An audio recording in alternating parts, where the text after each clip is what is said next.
Kayo na po ang lahat.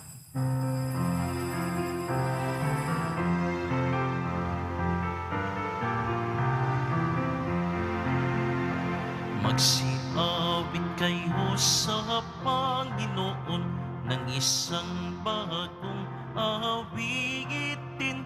Magsiawit kayo sa Panginoon, buong sandaigdigan. Awitan ang Panginoon at purihin ang kaniyang ngalan. Ipahayag ang kanyang pagliligtas sa lahat ng panahon. Magsiawit kayo sa Panginoon ng isang bagong awitin. Magsiawit kayo sa Panginoon, buong sandaigdigan. Sa ngalan ng Ama at ng Anak at ng Espiritu Santo, Amen. sumainyo ang Panginoon. At sumayo rin. Aminin natin ang ating mga kasalanan upang tayo ay maging marapat gumanap sa banal na pagdiriwang. Panginoong Jesus, binigyan mo kami ng bagong buhay. Panginoon, kaawaan mo kami. Panginoon, kaawaan mo kami. Panginoong Jesus, pinapatawad mo ang aming mga kasalanan. Kristo, kaawaan mo kami. Kristo, kaawaan mo kami. Panginoong Jesus, binabahagi mo sa amin ang iyong katawan at dugo sa Eucharistia. Panginoon, kaawaan mo kami. Panginoon, kaawaan mo kami. Kaawaan tayo ng Diyos Amang makapangyarihan. Patawarin ang ating mga kasalanan at patnubayan tayo sa buhay na walang hanggan. Amen. Manalangin tayo. Ama naming makapangyarihan, lagi mo dinudulutan ng mga bagong uliran sa kagitingan ang iyong sambayanan. Ipagkaloob mo sa diwa ng obispo na si Alfonso Maria na nagmamalasakit sa kapwa, aming matapat na masunod ang kanyang mga yapak upang makamtan namin sa langit ang tinamo niyang gantimpala. Sa pamamagitan ni Jesucristo, kasama ng Espiritu Santo, magpasawalang hanggan. Amen. Magsiyo po muna ang lahat.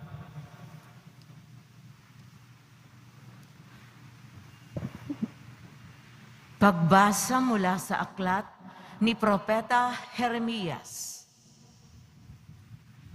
Nang taong din yun, nang ikalimang buwan, nang ikaapat na taon ng paghahari ni Sedekias sa Huda, si Jeremias ay kinausap ni Ananias, anak ni Propeta Azur ng Gabaon.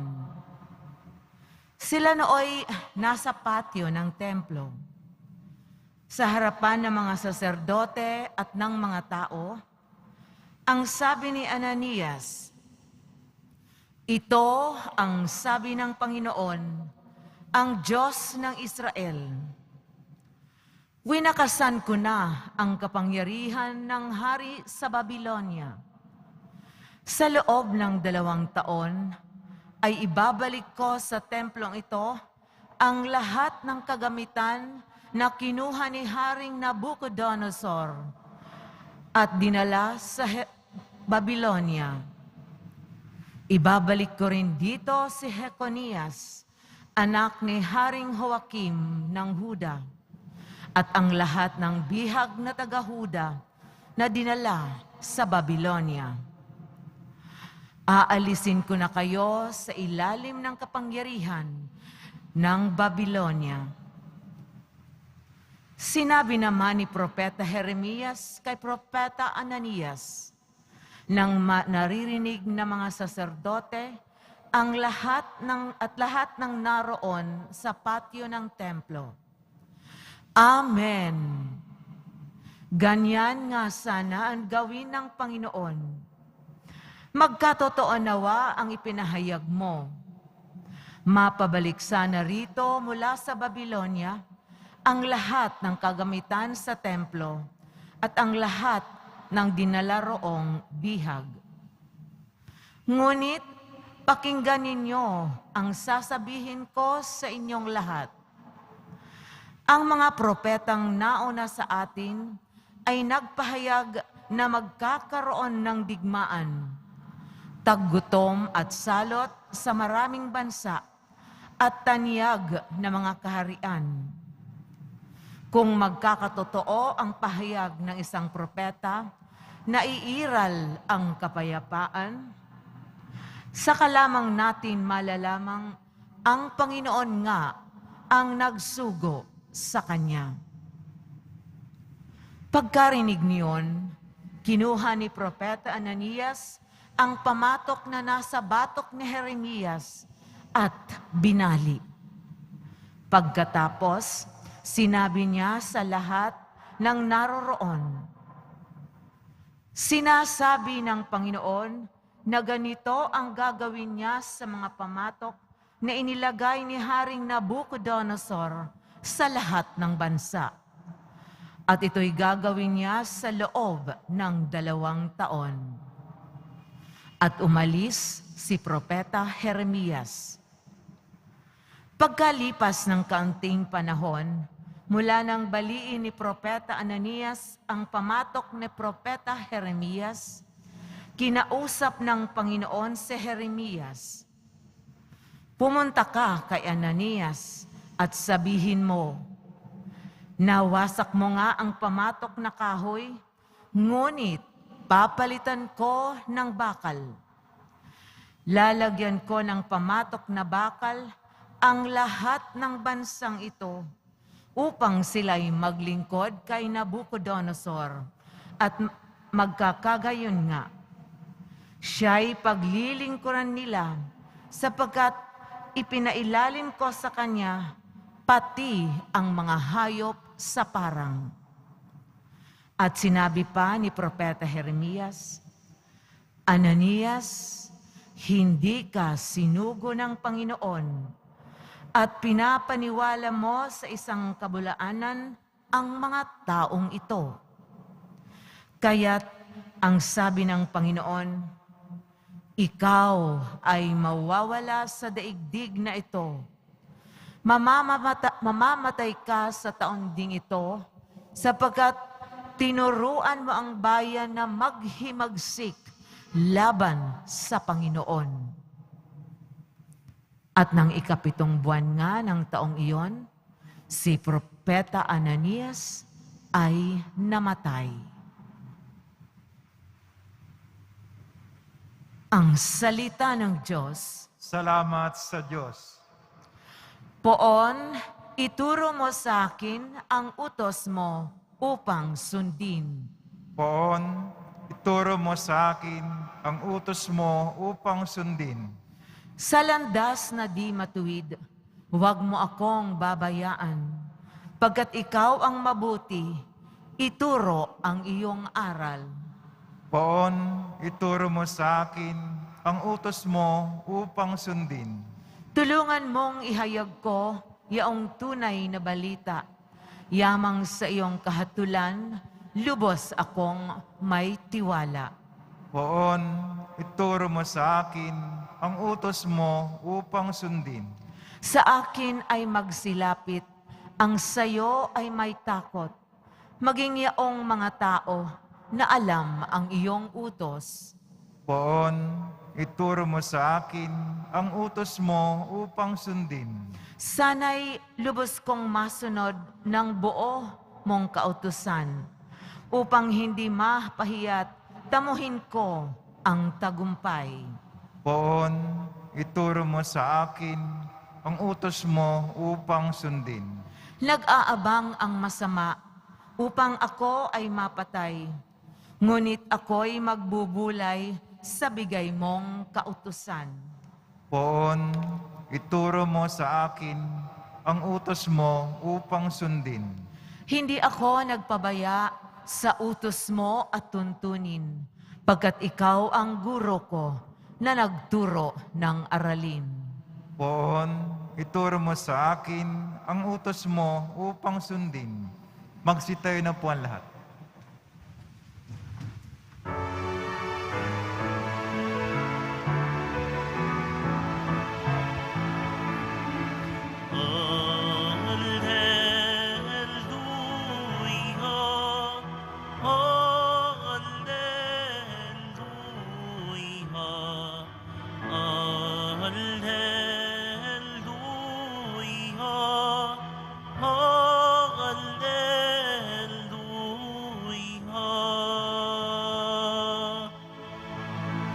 Ang tao ay nabubuhay sa salita ng may kapal na pagkaing kaniyang bigay. Alleluia, Alleluia, Alleluia, Alleluia.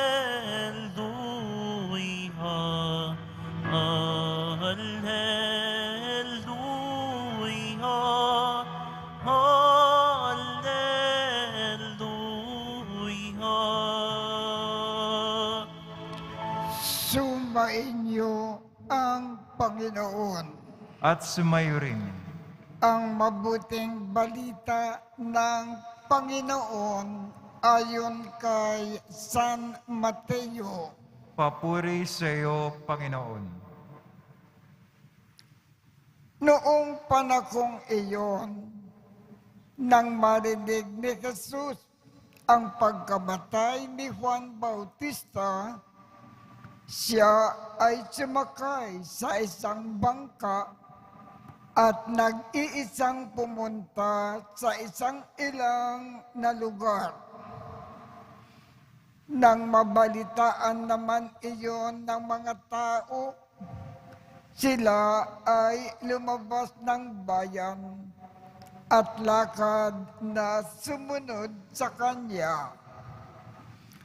Paglunsad ni Jesus sa dalampasigan, nakita niya ang napakaraming taong yaon. Nakabag siya sa kanila at pinagaling niya ang mga may sakit na dala nila. Nang dapit hapon na, ay lumapit sa kanya ang mga alagad. Sinabi nila, ilang ang puok na ito at malapit nang lumubog ang araw. Papuntahin na po ninyo sa mga nayon ang mga tao upang makabili ng kanilang makakain. Hindi na sila kailangang umalis pa, sabi ni Jesus. Kayo ang magbibigay sa kanila ng makakain.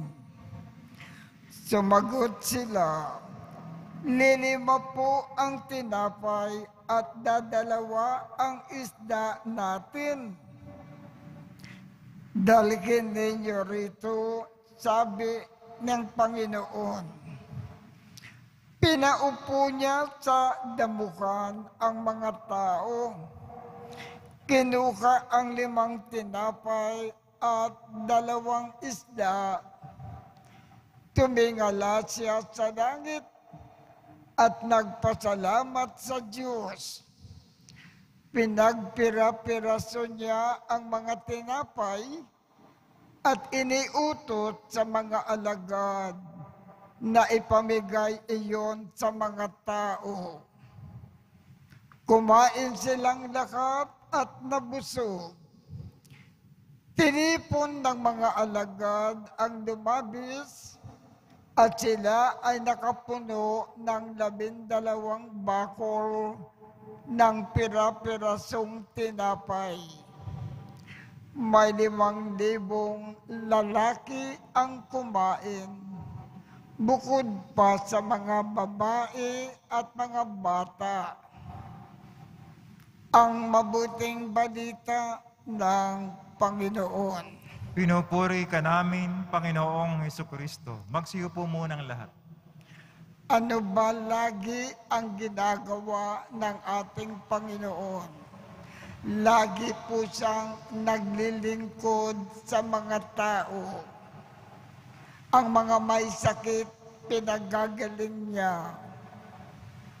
At dito sa ating ebanghelyo, nang makita niyang gutom na gutom ang mga tao, pinakain niyang silang lahat at binusog. Ang paalaala ng Panginoon sa atin, sa ating ebanghelyo. Tayo, mga Katoliko, sa kasalukuyan, mga alagad ng Panginoon, kung ano ang ginagawa ng Panginoon, tayong mga alagad niya, gawin din natin. Ang Panginoon laging naglilingkod. Gawin din natin na at sa ating buhay, ang laging naglilingkod sa mga tao sa iba't ibang paraan.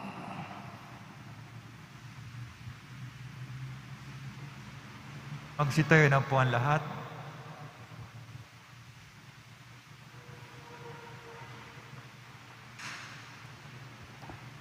Minamahal kong mga kapatid, natitipon tulad ng napakaraming tao sa ebanghelyo na nagugutom sa salita ng Diyos. Malalangin tayo ng may pananalig sa ating Amang nasa langit na hindi nagpapabaya sa kanyang bayan, sa kanilang pangangailangan. Ang ating tugon, ikaw ang aming tinapay, o Panginoon. Ikaw ang aming tinapay, o Panginoon. Ang simbahan sa buong mundo naway sumaksi sa salita at gawa sa pag-ibig at kalinga ng Diyos sa mga nangagugutom at nangangailangan. Manalangin tayo. Ikaw ang aming tinapay, o Panginoon. Ang mga leader ng mga bansa na may pinanghahawakang matatayog na posisyon at malawak na kapangyarihan, naway tumulong na maipamahagi ang kayamanan ng daigdig upang sa gayon wala ni isang bansa ang malagay sa panganib sa pagkakagutom. Manalangin tayo. Ikaw ang aming tinapay, o Panginoon. Bilang isang komunidad, tayo naway maging mga kapwa nababad sa pananalangin at maging laging handa sa pagbibigay ng ating panahon at karunungan sa pagtulong sa mga naghahanap ng kahulugan sa buhay. Manalangin tayo. Ikaw ang aming tinapay, o Panginoon. Ang mga may sakit at mga nagdurusa, naway makaranas na manatiling pag-ibig sa Diyos. Manalangin tayo. Ikaw ang aming tinapay, o Panginoon. Ang mga tapat na yumao, naway masiyahan ng walang maliw sa walang hanggang hapag sa kalangitan. Manalangin tayo. Ikaw ang aming tinapay, o Panginoon. Ama naming nasa langit, bigyang pansin kaming nangangailangan ng iyong habag. Punuin mo ang aming mga puso ng iyong pag-ibig at huwag mo kaming ipakintulot na mawalay sa iyo. Hinihiling namin ito sa pamamagitan ni Kristo na aming Panginoon. Amen. Magsiyo po muna ang lahat.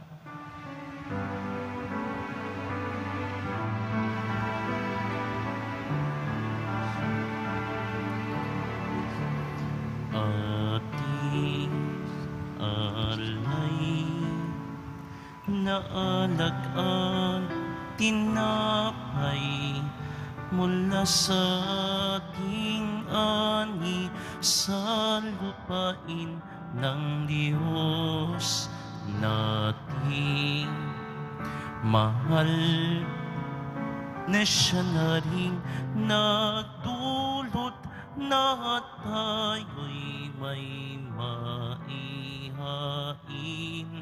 sa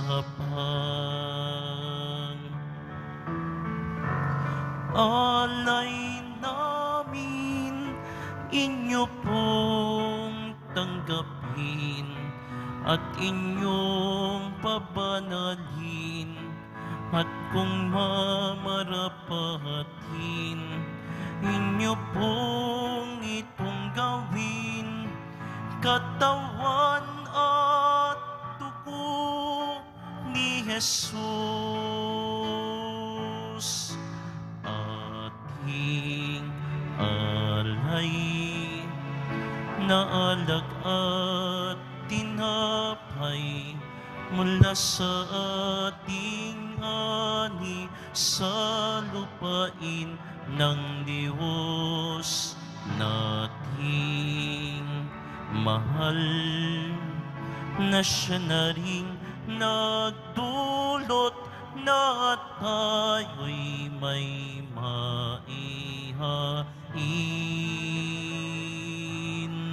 sa Magsitayo na po ang lahat. Manalangin kayo upang ang pag-aakin natin ay kalugdan ng Diyos amang makapangyarihan. Tanggapin nawa ng Panginoon itong paghahain sa iyong mga kamay, sa kapurihan niya at karangalan, sa ating kapakinabangan at sa buong sambayan ng banal. Ama naming lumikha, pag-alabin mo ang kalooban namin sa ligas ng iyong Espiritu na ipinagkaloob mo kay San Alfonso Maria para maipagdiwang ang pag-aaking ito, at sa pamamagitan nito, ikaw ay mahandugan ng sariling pamumukay bilang banal na alay. Sa pamamagitan ni Jesucristo, kasama ng Espiritu Santo, magpasawalang hanggan. Amen. Sumainyo ang Panginoon. At sumayo rin. Itaas sa Diyos ang inyong puso at diwa. Tinaas na namin sa Panginoon. Pasalamatan natin ang Panginoong ating Diyos. Marapat na siya ay pasalamatan. Ama naming makapangyarihan, tunay ngang marapat na ikaw ay aming pasalamatan sa pamamagitan ni Jesucristo na aming Panginoon. Ngayon na si San Alfonso Maria ay pinararangalan sa pamumukay niyang totoong uliran at pagiging maaasahan sa pananungkulan. Kaya si Jesucristo na maaasahan sa katapatan ay inikayag sa pangangasiwa sa sambayanan.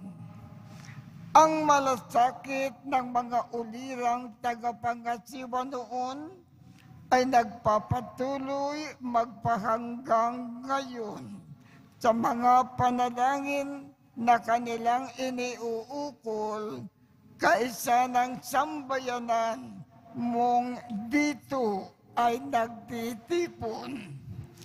Kaya kaisa ng mga anghel na nagsisiawit ng papuri sa iyo nang walang kumpay sa kalangitan, kami ay nagbubunyi sa iyong kadakilaan. Santo, Santo, Santo, Panginoon Diyos ng mga hukbo, napupuno ang langit at lupa ng kadakilaan mo, Hosana sa kaitaasan. Pinagpala na paririto sa ngalan ng Panginoon, Hosana sa kaitaasan. Magsilod po ang lahat. Ama naming banal, ikaw ang bukal ng tanang kabanalan. Kaya't sa pamamagitan ng iyong Espiritu, gawin mong banal ang mga kaloob na ito upang para sa amin ay maging katawan at dugo ng aming Panginoong Jesucristo. Bago niya pinagtiis ang kusang loob na maging handog, hinawakan niya ang tinapay, pinasalamatan kanya, pinaghati-hati niya iyon, iniabot sa kanyang mga alagad at sinabi, tanggapin ninyong lahat ito at kanin. Ito ang aking katawan na ikahandog para sa inyo.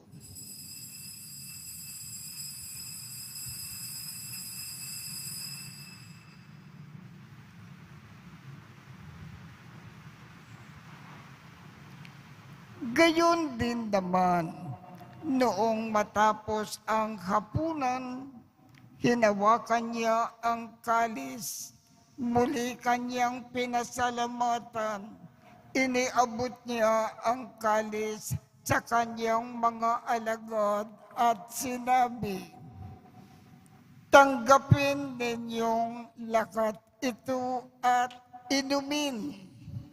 Ito ang kalis ng aking dugo, ng bago at walang hanggang tipan.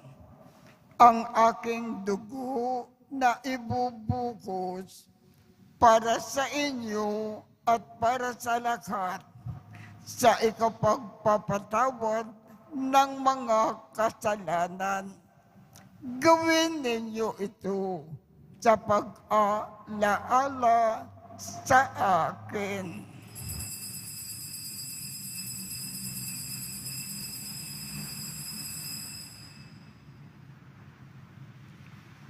Magsitayo na po ang lahat. Ipagbunyi natin ang misteryo ng pananampalataya. Kristo'y namatay, si Kristo'y nabuhay, si Kristo'y babalik sa wakas ng panahon. Ama, ginagawa namin ngayon ang pag-aalala sa pagkamatay at muling pagkabuhay ng iyong anak. Kaya iniaalay namin sa iyo ang tinapay na nagbibigay buhay at ang kalis na nagkakaloob ng kaligtasan. Kami ay nagpapasalamat dahil kami ay iyong minarapat na tumayo sa harap mo para maglingkod sa iyo. Isinasamo namin kaming magsasalo-salo sa katawan at dugo ni Kristo ay mabuklod sa pagkakaisa sa pamamagitan ng Espiritu Santo.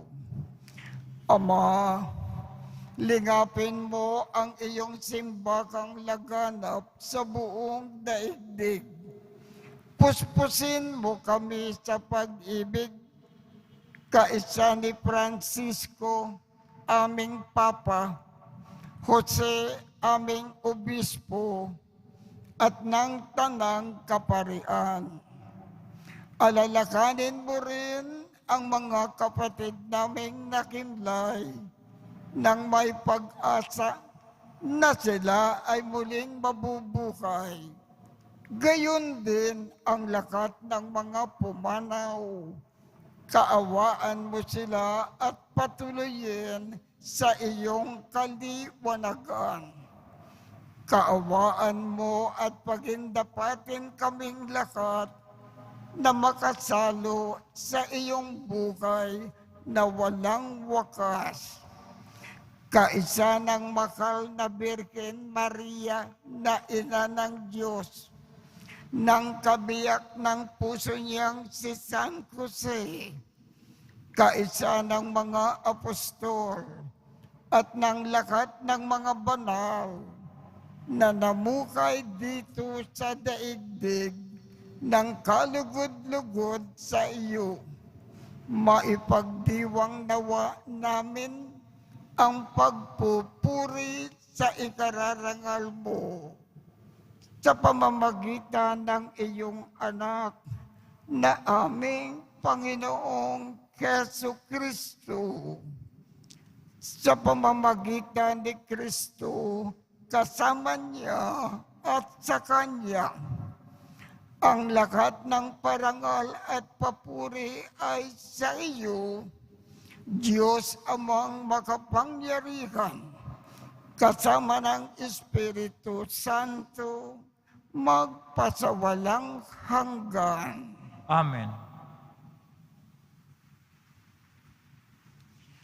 Sa tagubilin ng mga nakagagaling na utos at turo ni Jesus na Panginoon natin at Diyos, ipakayag natin ng lakas loob. Ama namin, sumasalangit ka, sambahin ang ngalan mo, mapasa amin ang kaharian mo, sundin ang loob mo dito sa lupa para nang sa langit. Bigyan mo kami ngayon ng aming kakanin sa araw-araw at patawarin mo kami sa aming mga sala para ng pagpapatawad namin sa mga nagkakasala sa amin. At huwag mo kaming ipahintulot sa tukso at iadya mo kami sa lahat ng masama. Hinihiling namin, Ama, iadya mo kami sa lahat ng masama. Pagkalooban kami ng kapayapaan sa araw-araw.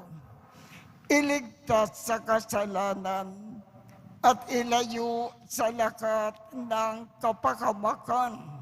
Samantalang aming pinananabikan ang dakilang araw ng pagpapakayag ng tagapagligtas namin si Hesu Kristo. Sapagkat iyo ang kaharian at ang kapangyarihan, ang kapurihan magpakailanman. Amen. Panginoong Hesu Kristo, sinabi mo sa iyong mga apostol, kapayapaan ang iniiwan ko sa inyo. Ang aking kapayapaan ang ibinibigay ko sa inyo. Tungkayan mo ang aming pananampalataya at huwag ang aming mga pagkakasala. Pagkalooban mo kami ng kapayapaan at pagkakaisa ayon sa iyong kalooban, kasama ng Espiritu Santo, magpasawalang hanggan. Amen. Ang kapayapaan ng Panginoon ay laging sumainyo. at sumayo rin. Magbigayan tayo ng kapayapaan sa isa't isa.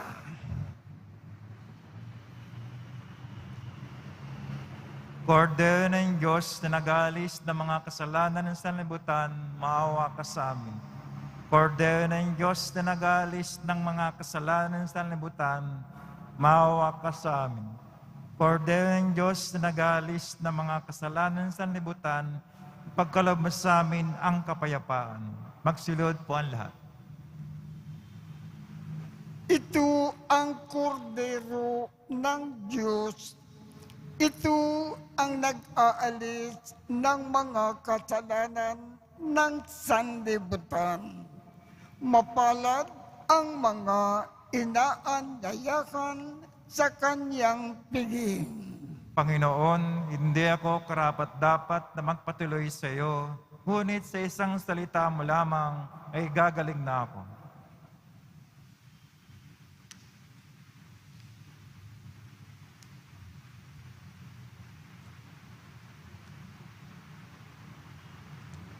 Ang katawan ni Kristo. Amen.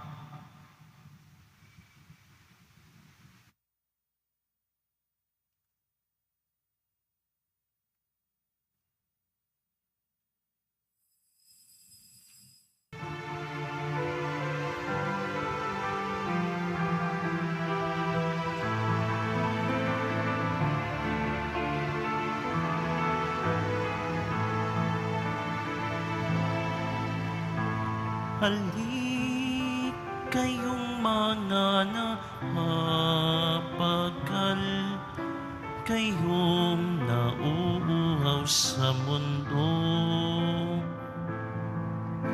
Dali, kumait uminom, kayo ng hain ni Hesu Kristo.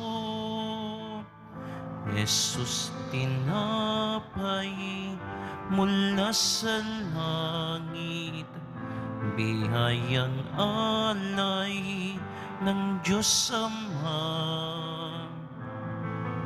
Pagkaing nagbibigay buhay, kunin at pagsaluhan. Halik kayong mga napapaghal, kayong nauuhaw sa mundo. Dali, kumait uminom, kayo ng hain ni Hesu Kristo. Magsitayo na po ang lahat. Manalangin tayo. Ama naming mapagmahal, binigyan mo ng pagkakataon si San Alfonso Maria para matapat na gumanap at maglakad ng pag-aakin ng pakikinabang. Lagi nawa naming tanggapin ito. Sa pagtanggap namin ay tumanaw kami ng utang na loob sa iyo. Sa pamamagitan ni Jesu Kristo, kasama ng Espiritu Santo, magpasawalang hanggan. Amen. Sumainyo ang Panginoon. At sumayo rin. At pagpalain kayong lahat ng makapangyarihang Diyos, Ama, Anak, at Espiritu Santo. Amen. Tapos na po ang misa. Humayo tayong mapayapa. Salamat sa Diyos.